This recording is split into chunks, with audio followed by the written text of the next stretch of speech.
ఆలోచించాలి. తులసికి ఒక లక్షణం ఉంది. తులసి లక్ష్మి యొక్క స్వరూపం. తులసి ఈ భూమి మీద పుట్టినటువంటిది మొట్టమొదట ఎక్కడి నుంచి పుట్టింది అంటే బీజము నుంచి వచ్చింది కాదు తులసి చెట్టు. తులసి చెట్టు గింజల్లోంచి రాలేదు.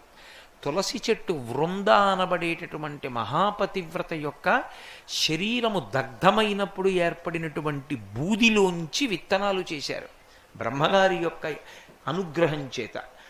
ఆ విత్తనములను చల్లితే అందులోంచి తులసి పుట్టింది. అందుకే అసలు తులసి కారణజన్మురాలు, లక్ష్మియే తులసిగా వచ్చింది. తులసికి ఒక్కదానికే ఒక లక్షణం ఉంది లోకంలో. తులసి సమస్త పాపములను హరిస్తుంది. ఎందుచేత హరిస్తుంది అంటే దాని గురించి పురాణంలో ఒక మాట ఉంది. యన్మూలే సర్వతీర్థాని యన్మధ్యే సర్వదేవతై యదశ్రీ సర్వవేదేషు తులసి